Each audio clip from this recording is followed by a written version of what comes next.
Oke, baik. Di sini saya akan membahas tentang itu bukannya hanya teknologi, bisnis, perspektif tentang sistem informasi. Manajer dan perusahaan bisnis berinvestasi dalam teknologi dan sistem informasi karena mereka memberikan nilai ekonomi yang nyata bagi bisnis. Keputusan untuk membangun atau memelihara sistem informasi mengasumsikan bahwa pengambilan investasi ini akan lebih tinggi daripada investasi lain dalam gedung, mesin, atau lainnya. Kita dapat melihat bahwa dari perspektif bisnis, sistem informasi adalah sebuah instrumen penting untuk menciptakan nilai bagi perusahaan. Sistem informasi memungkinkan perusahaan untuk meningkatkan pendapatannya atau menurunkan biaya dengan menyediakan informasi yang membantu manajer membuat keputusan yang lebih baik atau yang meningkatkan pelaksanaan proses bisnis. Jadi, di sini peran sistem informasi sangat membantu para manajer untuk membuat suatu keputusan yang lebih baik atau meningkatkan pelaksanaan proses bisnisnya. Selanjutnya, kita masuk dalam sesi interaktif, yaitu teknologi UPS bersaing secara global dengan teknologi informasi. Di sini kita akan mengambil contoh yaitu UPS karena UPS merupakan jasa pengiriman terbesar di dunia yang memanfaatkan teknologi informasi untuk mengembangkan bisnisnya. UPS atau lebih dikenal dengan United Parcel Service adalah perusahaan pengiriman paket terbesar di dunia dan pemimpin layanan transportasi khusus dan logistik global.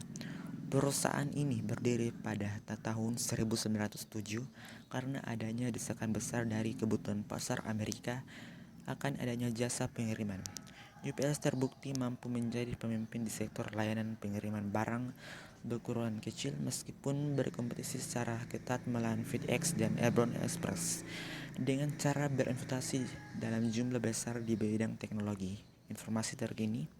UPS menghabiskan miliaran dolar tiap tahunnya dalam rangka meningkatkan pelayanan pelanggan sambil tetap mengelola biaya rendah dan mengorganisasikan kembali operasi keseluruhannya. Dapat kita lihat pada gambar di samping, dan ini adalah contoh dari pengiriman yang dilakukan oleh UPS melalui darat dan juga melalui udara. Oke, selanjutnya contoh penggunaan teknologi UPS. Nah, di sini UPS menggunakan komputer genggam disebut informasi pengiriman akuisisi perangkat atau GIG. UPS Driver secara otomatis menangkap tanda tangan pelanggan bersama dengan pengambilan, pengiriman, dan kartu waktu informasi. Informasi UPS sistem menggunakan data ini untuk melacak paket saat mereka sedang diangkut. Dapat dilihat pada gambar di samping yaitu UPS menggunakan teknologi GID untuk mempermudah untuk melacak paket yang akan diangkut. Selanjutnya yaitu rantai nilai informasi bisnis atau value chain. Nilai suatu informasi sistem bisnis serta keputusan untuk berinvestasi dalam informasi baru sistem sebagian besar ditentukan oleh sejauh mana sistem akan mengarah untuk keputusan manajemen yang lebih baik, proses bisnis yang lebih efisien, dan lebih tinggi profitabilitas perusahaan. Meskipun ada alasan lain mengapa sistem dibangun, ada alasan lain tujuan utamanya adalah untuk berkontribusi pada nilai perusahaan. Dari perspektif bisnis, sistem informasi merupakan bagian dari rangkaian aktivitas penambah nilai untuk memperoleh, mengubah, dan mendistribusikan informasi yang dapat digunakan manajer untuk meningkatkan pengambilan keputusan, meningkatkan organisasi kinerja, dan akhirnya meningkatkan profitabilitas perusahaan. Kita dapat menggunakan diagram ini sebagai titik awal untuk menganalisis setiap sistem informasi atau sistem informasi masalah yang kita hadapi. Diagram menunjukkan caranya sistem perusahaan produksi kayu ponsel memecahkan masalah bisnis yang disajikan dengan kebutuhan untuk mengintegrasikan proses produksi dan manufakturnya. Kita dapat melihat pada diagram yaitu 1.7 yaitu Caranya sistem perusahaan produksi kayu ponsel memecahkan masalah bisnis. Di sini pada bagian data collection and storage, yaitu pengumpulan dan penyimpanan data. Kemudian transformation into business system, ditransformasi ke dalam sistem bisnis. Kemudian yang ketiga itu diseminasi, itu melakukan secara diseminasi. Nah, pada diagram ini terbagi menjadi dua bagian, yaitu ada bisnis proses dan manajemen activities. Pada bisnis proses ini ada supply chain management. Di sini kita melakukan manajemen rantai pasokan. Kemudian enterprise management, melakukan manajemen perusahaan. Kemudian customer management, itu manajemen pelanggan. Kemudian kita melakukan knowledge management, itu manajemen pengetahuan. Kemudian pada manajemen activities, yaitu ada planning atau perencanaan. Kemudian ada coordinating atau koordinasi. Kemudian ada controlling atau mengontrol.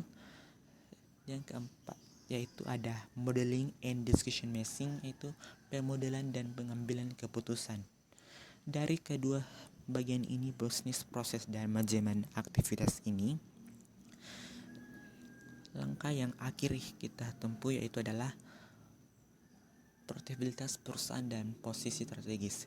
Di sini kita mengambil yaitu profitabilitas perusahaan untuk mengambil posisi strategisnya.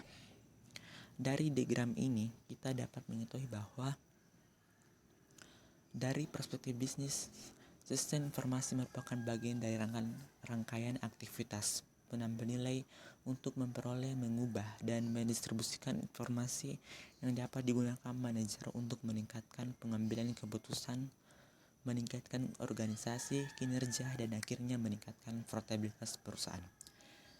Sistem ini memberikan solusi yang memanfaatkan digital interaktif baru, teknologi dan peluang yang diciptakan oleh sejumlah teknologi, misalnya GPS. Perusahaan mengembangkan cara baru untuk mengkoordinasikan produksi, manufaktur, dan penjualan. Diagram tersebut juga menggambarkan bagaimana manajemen, teknologi, dan organisasi elemen bekerja sama untuk menciptakan solusi sistem. Oke, selanjutnya yaitu aset pelengkap, organisasi, modal, dan model bisnis yang tepat. Kesadaran akan dimensi organisasi dan manajerial dari sistem informasi dapat membantu kita memahami mengapa beberapa perusahaan mencapai hasil yang lebih baik dari sistem informasi daripada yang lain. Studi pengambilan dari teknologi informasi investasi menunjukkan bahwa ada variasi yang cukup besar dalam perusahaan pengambilan menerima informasi investasi teknologi saja tidak dapat membuat organisasi dan manajer lebih efektif kecuali jika disertai dengan nilai, struktur, dan pola perilaku dalam organisasi dan aset pelengkap lainnya. Bisnis perusahaan perlu mengubah cara mereka berbisnis sebelum mereka benar-benar dapat memenuhi hasil keuntungan dari teknologi informasi. Nah, dapat kita melihat pada tabel 1.8 di samping ini merupakan satu contoh yaitu dari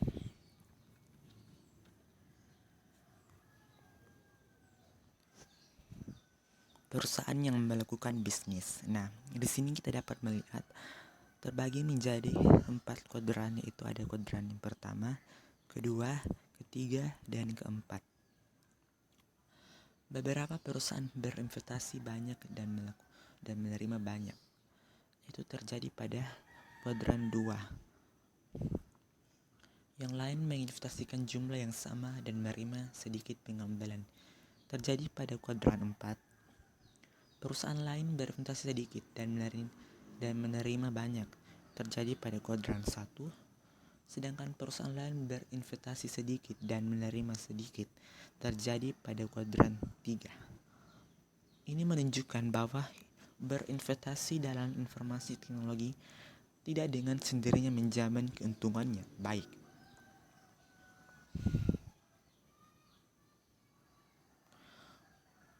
Untuk apa variasi ini di antara perusahaan? Jawabannya terletak pada konsep aset lengkap. Di sini kita akan membahas apa itu aset pelengkap. Aset pelengkap adalah aset yang diperlukan untuk memperoleh nilai investasi utama.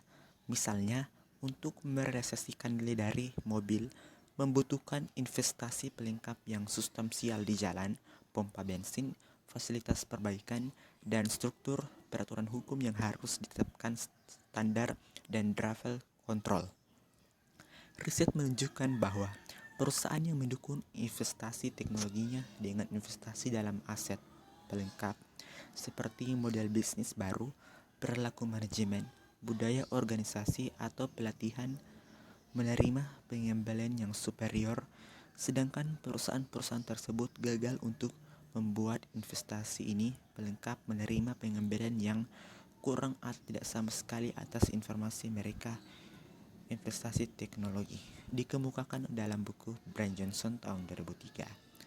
Investasi ini dalam organisasi dan manajemen juga dikenal sebagai organisasi dan manajemen modal.